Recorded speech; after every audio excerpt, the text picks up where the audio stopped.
নিয়ে চলে না।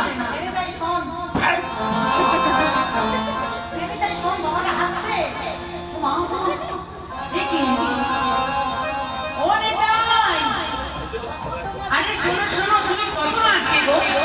আমরা অনেকক্ষণ বন্ধ করে দিয়েছি।